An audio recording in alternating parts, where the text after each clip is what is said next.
ससुराल में थाली। मम्मी जी, पापा जी, आइए खाना खा लीजिए।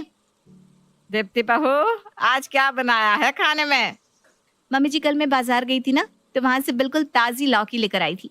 देखिए लौकी की कितनी बढ़िया सब्जी बनी है, देखकर ही आपके मुंह में पानी आ जाएगा। अरे तू अपनी लौकी की सब्जी ना अपने पास ही रख ले। हम तो परेशान हो गए तेरे हर रोज के इस हरी सब्जियों के प्रेम से।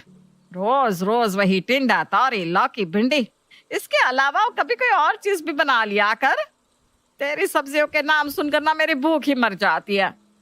कैसी बात कर रही हैं मम्मी जी आप? मैं आप लोगों के लिए चुन चुन कर ताजी हरी सब्जियां लेकर आती हूँ, ताकि उसे खाकर सब लोग स्वस्थ रहें। अरे एक आप है, किस तरह से हरी सब्जियों के कारण मेरा अपमान कर रही हैं? अच्छा ठीक है, सुन लिया तेरा भाषण। जा जाकर फूल के सेंक ला। हर समय भाषण देती रहती है, हरी सब्जियां खाओ, ताजी सब्जियां खाओ। अरे हम कोई मरीज थोड़ी ना है। दीप्ति जानती थी कि इस घर में सबको बस स्वाद से ही मतलब है। पोषण और स्वास्थ्य के बारे में बताने का मतलब भैंस के आगे बीन बजाना है। अब इतने दिनों से उसे ये तो समझ आ ही चुका था कि सास हो या ननद, घर में सभी लोग एक नंबर के चटोरे हैं। सास मनोरमा का तो कोई ऐसा दिन नहीं गुजरता था जब वो बाजार से गोलगप्पे या टिक्की लाकर ना खाती हो। बस इसीलिए दीप्ति की पूरी कोशिश रहती कि कुछ नहीं तो घर में ही कम तेल मसाले वाला सादा खाना बनाकर सबको खिलाए, ताकि सबकी सेहत ठीक बनी रहे।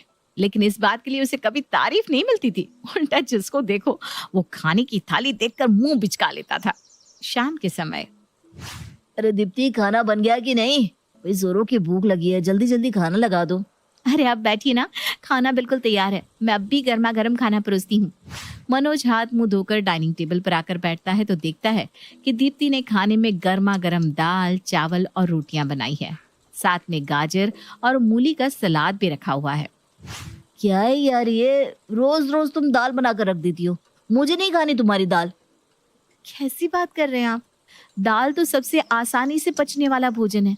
रात के समय अगर दाल खाकर सोएंगे ना, तो आपकी सेहत हमेशा दुरुस्त रहेगी। आप ही बताइए, प्रोटीन के लिए आप दिन भर में क्या खाते हैं? प्रोटीन की पूर्ति करने के लिए तो मैं रात को दाल बना देती हूँ। अरे यार, तुम ना अपना ये भाषण फिर से शुरू मत करो। मुझे तुम्हारा भाषण नहीं सुनना। कभी तो ढंग का खाना खिला दिया करो यार। कितने खुशी खुशी मैं घर लौटा था कि आज तो कुछ बढ़िया सा खाऊंगा, लेकिन तुम्हारा ये दाल चावल देखकर मेरी भूख ही मर जाती है। रख लो अपना खाना अपने पास, मुझे नहीं खाना।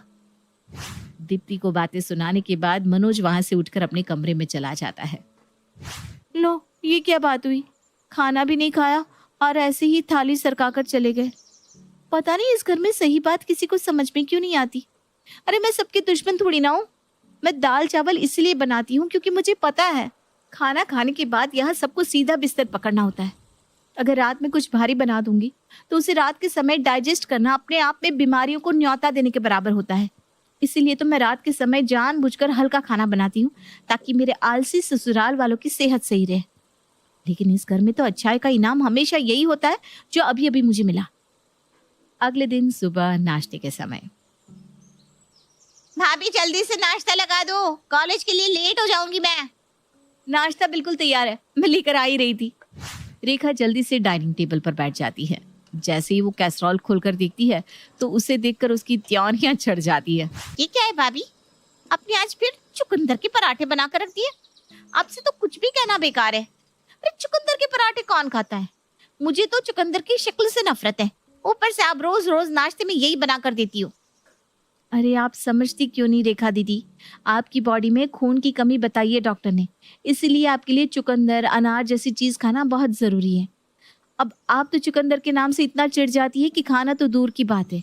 इसीलिए मैं सुबह सुबह 6 बजे उठकर आपके लिए चुकंदर के पराठे बनाती हूँ, ताकि कम मात्रा में ही सही लेकिन आपको आयरन तो मिल सके। भाभी, आपको ना मेरी माँ बनने की कोई जरूरत नहीं है।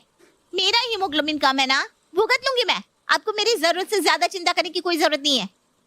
और हाँ, मैं कॉलेज जा रही हूँ, अब आप ही खा लीजिए ये चुकंदर के पराठे। अरे रेखा दीदी सुनिए तो। रहने दो भाभी, आप यही चाहती थी ना कि मैं खाली पेट ही चली जाऊं, तो ठीक है।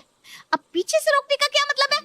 सुबह स्नैक्स के नाम पर किशमिश और चने खिलाती हूँ, नाश्ते में चुकंदर के पराठे, और रात में स्वीट डिश मांगो तो एप्पल काट कर पकड़ा देती हो। अरे कौन खाता है ऐसा खाना? किस दुनिया में जी रही हो भाभी आप? पता नहीं भैया को आपने क्या पसंद आया। जिस दिन से आप हमारे घर में आई हो ना, सबके टेस्ट की बैंड बजा कर रख दी है। कल मम्मी भी बोल रही थी, एकदम तंग आ चुकी है आपके खाने से। जब मम्मी पापा भैया कोई भी आपसे खुश नहीं है तो कुछ समझ में क्यों नहीं आता कि आपको हमारे टेस्ट के अकॉर्डिंग ही खाना बनाना चाहिए। ठीक है, मान लिया, हो गई मुझसे गलती। आज के बाद मैं वही बनाऊंगी जो आप लोगों को चाहिए, और फिर उसके बाद अगर किसी ने भी मुझसे शिकायत की ना तो मुझसे बुरा कोई नहीं होगा। रोज रोज के ताने सुनकर दीप्ति भी बहुत परेशान हो चुकी थी, इसलिए उसने फैसला किया कि अब वो ऐसा खाना बनाएगी कि सबकी अकल ठिकाने आ जाए। अगले दिन सुबह सुबह, ऑफिस के लिए देर हो रही है दीप्ति, आज लंच में क्या बनाया है? खैर तुमसे तो पूछना ही बेकार है, तुमने टिफिन के लिए क्या बनाया है? क्योंकि तुम तो रोज वही बनाती हो, भिंडी घिया या तौरी। ऐसी बात नहीं है, आज मैंने आपको लंच में थाली दी है। थाली दी है मतलब खाली थाली पैक कर दी है क्या? स्टील की थाली खाऊंगा क्या? आप समझे नहीं, थाली मतलब दाल चावल सब्जी रोटी मीठा अचार सलाद पापड़ सब कुछ। अब आपको लंच करते हुए बिल्कुल 5 स्टार होटल वाली फीलिंग आएगी। अरे वाह भाई, आज सूरज कौन सी दिशा से निकल गया जो तुमने इतनी अच्छी चीजें बना ली। मुझे ना अपनी गलती का एहसास हो गया है, अब मैं बिल्कुल वैसा ही खाना बनाऊंगी जैसा आप सबको पसंद है। दीप्ति की बात सुनकर मनोज खुशी खुशी लंच बॉक्स लेकर ऑफिस पहुंचता है। लंच के समय, अरे यार रोहन, बड़ा जोरों की भूख लग रही है, क्या लाया है लंच में? अरे भाई, मेरी बीवी तो आज सुबह से सोकर ही नहीं उठी, इसलिए मैं टिफिन लेकर ही नहीं आया। लेकिन मनोज आज बहुत बड़ा डब्बा लेकर आया है, देखते भाभी जी ने आज क्या पैक करके दिया है उसे। मनोज, लंच का टाइम हो गया है भाई, खोल भी दे अपना पिटारा, हम भी देखे आज इस 5 मंजिला टिफिन बॉक्स में क्या भर के लाया है तू। मनोज के जवाब देने से पहले ही उसके दोस्त उसका टिफिन खोल लेते हैं। टिफिन देखकर उनकी आंखें हैरानी से खुली रह जाती है। अरे भाई वाह भाई वाह, आज तो लग रहा है भाभी जी बहुत अच्छी मूड में थी, इतनी सारी डिशेस एक साथ। कोई देख, तू अपना इंतजाम खुद देख लियो, अब ये पनीर की सब्जी और पूरी तो मैं ही खाऊंगा। भाई क्या पुलाव बनाया है, मजा ही आ गया, और साथ में ये मखनी दाल खाकर मैं तो उंगलियां ही चाटता रह गया। खाना तो तुम दोनों ने साफ कर दिया, अब लाओ पापड़ ही खिला दो। भाई पापड़ तो मेरी कमजोरी है, पापड़ देखकर मुझसे ना कंट्रोल नहीं होता। इतना कहकर रोहन टिफिन में रखे पापड़ भी खत्म कर देता है। अरे यार, पहली बार बीवी ने कुछ ढंग का खाना भेजा था, और वो भी ये भुक्कड़ साफ करके। अच्छा और टेस्टी खाना लाने का परिणाम ये हुआ था कि इतनी सारी डिशेस में से एक भी मनोज को चखने के लिए भी नहीं मिली, और आज मनोज को ऑफिस में भूखा रहकर ही दिन बिताना पड़ा। उधर दोपहर में, दीप्ति ला बेटा लगा दे खाना, भूख लग गई है। दीप्ति सास ससुर का खाना लगाती है। डाइनिंग टेबल पर तरह तरह के पकवान देखकर ससुर का तो मुंह खुला रह जाता है। अरे दीप्ति बेटा, आज कोई खास बात है क्या? लगता है आज तुम्हारा जन्मदिन है, तभी तुमने इतने सारे पकवान बनाए। नहीं नहीं पापा जी, ऐसी कोई बात नहीं है, आज मेरा जन्मदिन नहीं है। बस मैंने सोचा कि अब से मैं आप सबकी पसंद का खाना बनाकर आप सबको खुश रखूंगी। मेरी वजह से आप सभी को बहुत तकलीफ हुई है ना, अब मैं आप लोगों को और परेशान नहीं करना चाहती। अरे चल, अच्छा है, तेरी अकल तो ठिकाने आ गई। चल अब जल्दी से परोस दे, क्या क्या बनाया है तूने? मम्मी जी, पूरी है, पनीर की सब्जी है, पुलाव है, दाल मखनी और मीठे में रसगुल्ला भी है। जी भरकर खाइए। अरे मेरे तो मुंह में पानी आ गया इतना बढ़िया खाना देखकर। दीप्ति सबको भर पेट खाना खिला देती है, जिससे आज पहली बार उसकी सास और ससुर काफी खुश नजर आ रहे थे। शाम के समय, बेटा पेट में ना कुछ ऐठन सी हो रही है, तू ऐसा कर दाल चावल बना लेना, सुबह सबने हैवी खाना खाया है ना। नहीं नहीं मम्मी जी, अब मैं दाल चावल नहीं बनाऊंगी। दाल चावल देखकर ना मनोज जी बहुत गुस्सा हो जाते हैं, और मैंने तो कसम ली है कि अब मैं कोई ऐसा खाना नहीं बनाऊंगी कि कोई खाने की थाली छोड़कर उठ जाए। शाम के समय दीप्ति लौकी के मसालेदार कोफ्ते बनाती है। कोफ्ते वाकई बेहद स्वादिष्ट बने थे, इसलिए सभी ओवर ईटिंग कर लेते हैं, और बेचारा मनोज तो सुबह से भूखा था, इसलिए वो तो कोफ्ते देखकर उन पर बिल्कुल टूट ही पड़ता है। सुबह के नाश्ते के समय, रेखा आओ जल्दी नाश्ता कर लो, देखो आज छोले भटूरे बने हैं, तुम जी भर कर खाओ। अरे भाभी, आज तो आपने सच्चे दिल ही जीत लिया मेरा। आप प्लीज ना रोज ऐसा ही टेस्टी टेस्टी नाश्ता बनाया करो।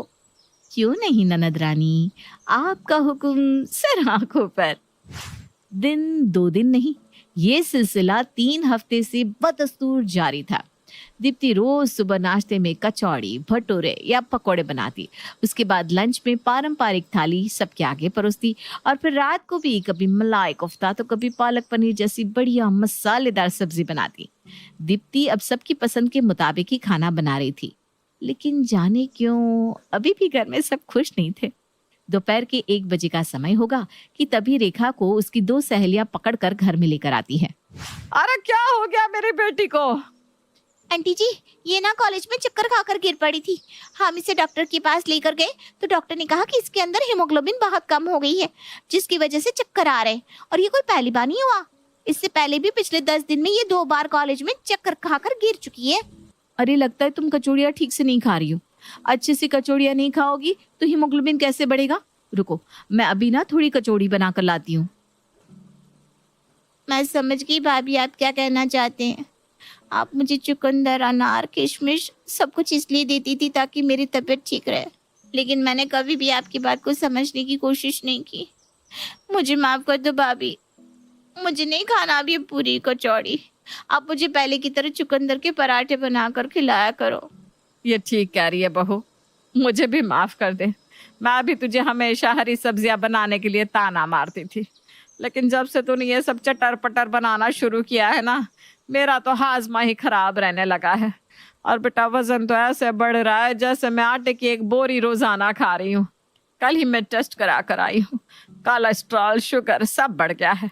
डॉक्टर ने कहा है कि बिल्कुल उबला हुआ खाना खाना है, नहीं तो जल्दी ही ऊपर पहुंच जाऊंगी। पापा जी, वो आपको इस महीने के राशन का बिल देना था ना, आप जाकर चुकता कर दीजिएगा। अरे बहू, ये 15,000 का राशन कब और कौन खा गया? पापा जी, अब रोज पूरी कचौड़ी बनेगी तो तेल तो लगेगा ही ना, और वो जो रोज गाजर का हलवा, रस मलाई और गुलाब जामुन आप लोग खा रहे थे, उसका बिल भी तो भरना ही पड़ेगा ना। बेटा, हर महीने 15-20 हजार रुपए का राशन भरवाने का पैसा नहीं है मेरे पास। जिसे ज्यादा मसालेदार खाने की तलब मचे, अगले महीने का बिल उसी से भरवाना। मेरे लिए तो तुम बिल्कुल वैसा ही खाना बनाओ जैसा तुम बनाती थी, सादा, स्वादिष्ट और पौष्टिक। जी पापा जी। शाम के समय मनोज मुंह लटकाकर घर में घुसता है। अरे क्या बात है, आपका चेहरा क्यों लटका हुआ है? क्या बनाऊं आज, चना मसाला? अरे यार बस भी करो, मुझे नहीं खाना तुम्हारा ये चना मसाला। और कल से मुझे थाली देने की कोई जरूरत नहीं है। जिस दिन से तुमने ऑफिस में मुझे थाली देना शुरू किया है, रोज मुझे भूखे पेट ही घर वापस आना पड़ रहा है, क्योंकि तुम्हारा बनाया हुआ वो 56 भोग मुझ तक पहुंच ही नहीं पाता। पहले ही ऑफिस में छीना झपटी मच जाती है। पूरा दिन भूखा होने के कारण रात के समय इतनी ओवर ईटिंग कर लेता हूँ कि पूरी रात मुझे एसिडिटी होती रहती है, जिसकी वजह से मेरा पेट मटके की तरह बाहर आ गया है। तुम कल से अपना वही टिंडा तौरी बनाया करो। अरे कम से कम खाना तो खाने को मिलेगा। कुल मिलाकर पूरे परिवार की अकल बिल्कुल ठिकाने पर आ गई थी, और ससुराल में थाली बनाने का रिवाज भी खत्म हो गया।